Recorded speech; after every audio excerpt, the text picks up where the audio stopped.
আচ্ছা ভাই প্রশ্ন করতেছিলেন, তাহলে তো হিজরত করতেই হবে এই হ্যাঁ জি জি জি সাপের মাথায় আঘাত করার জন্য আপনাকে সাপের মাথায় গিয়ে ওখানে গিয়ে এই ওই দায়িত্ব আদায় করা বা হিজরত করা, কয়েকটা কথা আসছে এখানে। প্রথমে দারুল ইসলাম দাল হারবের বিষয়ে একটু বোঝার দরকার আমাদের। দারুল ইসলাম দাল হারব এটা ফিকহি টার্ম।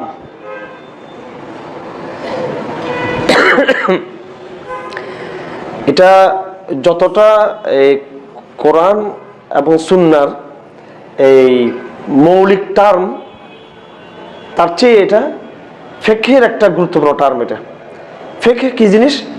ফিকহ হচ্ছে কোরআন হাদিস থেকে অনুসৃত একটি বিষয়। অর্থাৎ মুসলিম এই খেলাফত যেখানে রয়েছে এবং যেখানে মুসলিম খেলাফত নেই, এই দুই জায়গার অধিবাসীদের বিধানগুলো কি হবে, এখানে ফিকহের অনেকগুলো আলোচনা আছে।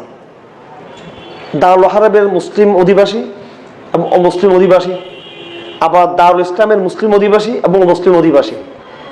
যেমন ধরুন দারুল ইসলামের যারা মুসলিম অধিবাসী, আমি কিন্তু মুসলমান, আমি আবার দারুল ইসলামে আছি, তখন আমার কাজ একটু ভিন্ন হবে।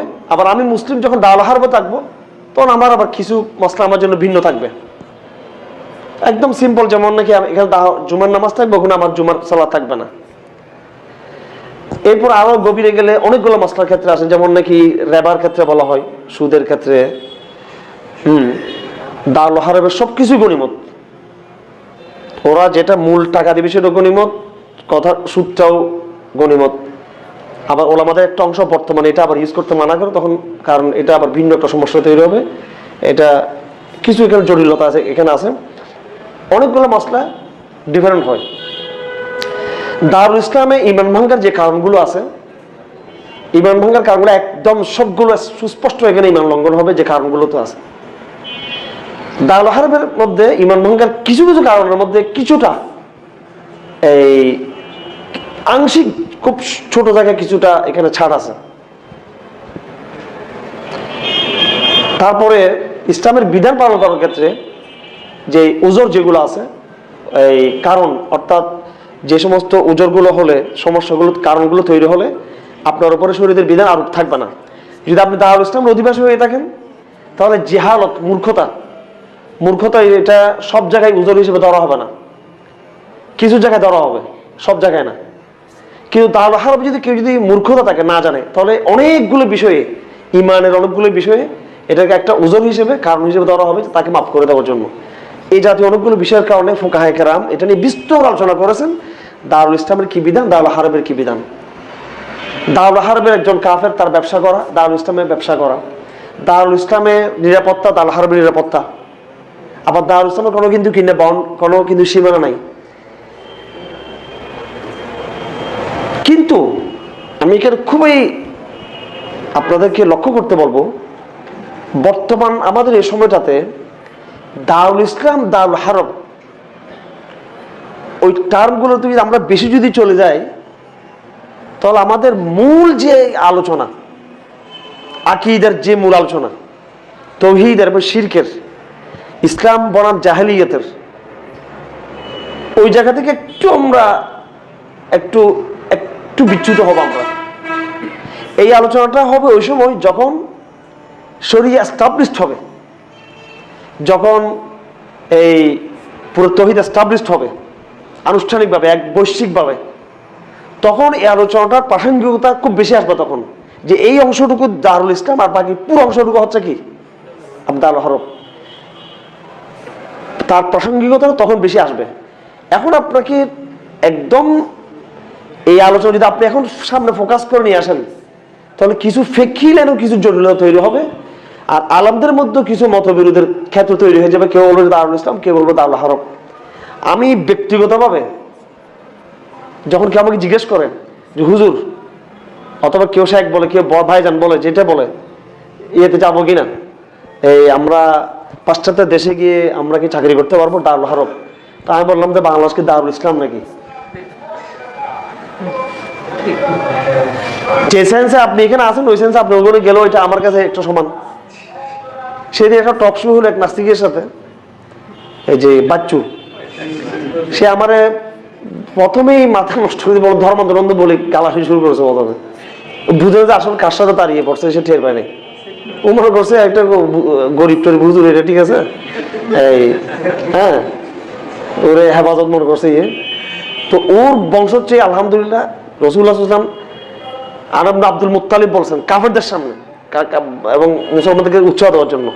তো আমরা এটা বংশ পরিচয় দিই না। ওর তো কোনো জাত বংশ নেই তাদের, আমাদের কিন্তু একেবারে একটা সিলসিলা আছে কিন্তু এটা, যেটা ও তো ওরা একটু জানাই দিলাম সেটা। তো এই জন্য ওর সামনে আমি কঠোরভাবে ওকে স্তব্ধ করার চেষ্টা করছি। তো সে আমার বলতে হচ্ছে যে আমরা পাকিস্তান বন্ধী, এটা বন্ধী। তখন তারা বললাম যে আমি তো পাকিস্তানকে আমরা ইসলাম রাষ্ট্র মনে করি না, আপনি খেয়াল করছেন এটা বলছি আমরা, যে পাকিস্তানকে আমরা কিন্তু কি মনে করি না। এরা আমাদেরকে খালি বলো পাকিস্তানটা পাকিস্তানের দাঁড়া। তা পাকিস্তান আমরা এই পাকিস্তান এমবিসি কোনোদিনও কোনো আলেমের খবর নিছে নাকি? পাকিস্তানের সম্পর্ক হয়তো বিএনপির সাথে থাকতে পারে বন্য দল, কিন্তু আলেম ওলামাদের সাথে তারা কোনোদিনও ইন্টারাকশন করে নাই। পাকিস্তান কম একটা মধ্যপ্রাচ্য থেকে জনগণ কিছু সাহায্য করে এই মাদ্রাসাগুলোকে। পাকিস্তান গভর্নমেন্ট কোনোদিনও 1 রুপিয়া কোনোদিনও কোনো আলেমদেরকে দিছে আমার জানা নাই এটা, ঠিক আছে? তো আমি এখানে বলছি, ওর মুখের বলছি যে তোরা ভারতের দালাল, মোদির দালাল, কিন্তু আমরা কেউ পাকিস্তানের ইসলাম রাষ্ট্র মনে করি না। আমরা দালাল করে দূরের কথা। তো এই জায়গায় আলাপটা অনেক জটিল হয়ে যাবে তখন।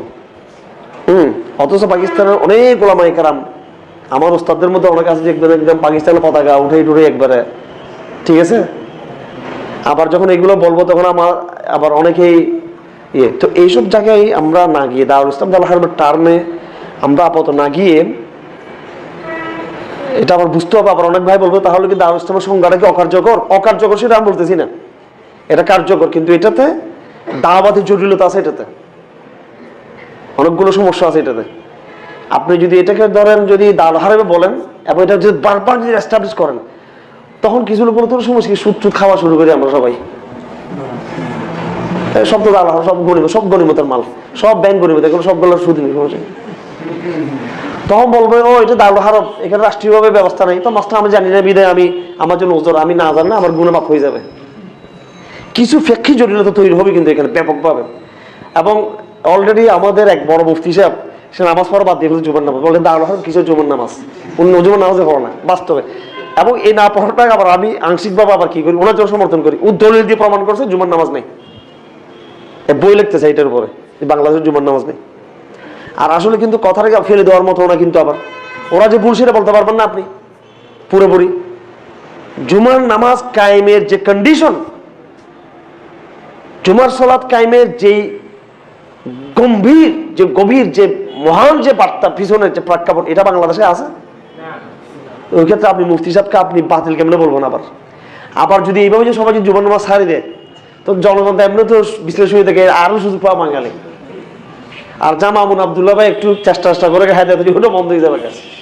তো নানা রকম আমি চিন্তা করছি এটাতে ফিক্কি কিছু কি তৈরি হবে, এখানে জ্বলন তৈরি হবে। এই আলাপা না গিয়ে তাহলে আমরা কি করব? যেটা করবে সেটা হচ্ছে সৈয়দ কুতুবের ওই কনসেপশন আমাদেরকে যেতে হবে। উনি আলাপটাকে ফিক্কি আলাপ না তুলে উনি আকীদার জায়গা থেকে প্রশ্ন তুলছেন। উনি বলছেন এটা জাহেলিয়াতের সমাজ, এটা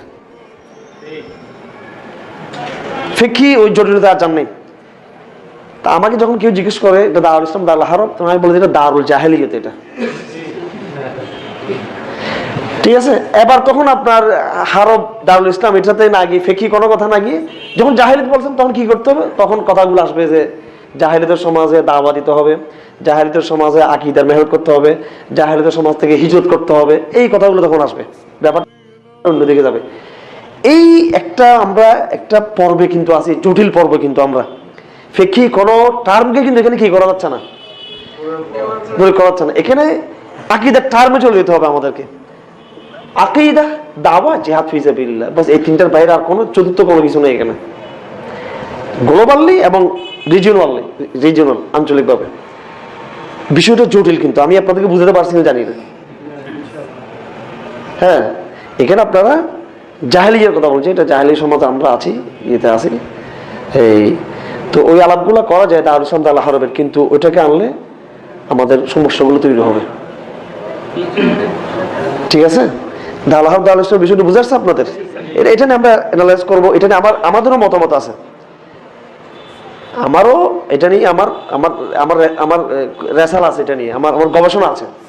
সেটা আমি এটা জাস্ট ফর এই অ্যানালাইসিস। আমাদের এটা গবেষণা সার্কেল, এটা আমরা বাহিরে এটা এই পরিবেশনা আমরা আনতে চাচ্ছি না।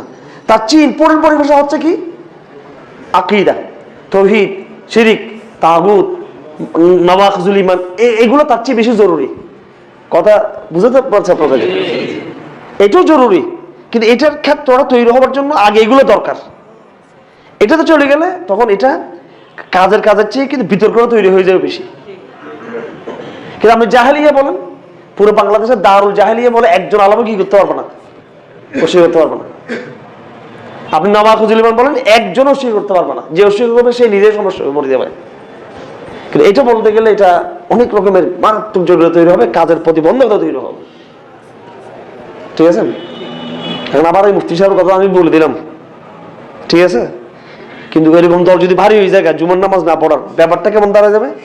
আপনাকে আপনি বাতিল বলতে পারবেন, আবার পারবেন? উনি আল্লাহ বলে এটাকে প্রমাণ করছে, এখানে ইয়ে নেই। জটিল মুফতি কিন্তু উনি বিজ্ঞ আলেম, সে এখানে ওনার সাথে বিরাট, ওনার সাথে অনেকেই সমর্থন করছে এটাকে। ভালো বললাম, ওরা কারা? জয়েদ বাবনগর হিসেবের সাথী, ওনার ক্লাসমেট, ওই পর্যায়ের আলেম, ওই পর্যায়ের আলেম, বুঝছেন? আমরা কিন্তু কথা বলেছি, কিন্তু সত্য এখন মানুষ মনে করে যে এই 2-3 যারা গুণবী হারুনে যারা আলেম আর কেউ নেই মনে হয়। বাংলাদেশে কত জটিল জটিল আলেমরা আছে আলহামদুলিল্লাহ, যারা পুরোপুরি ভাবে সহিহ মানহাজকে যারা লালন করে, সমর্থন করে।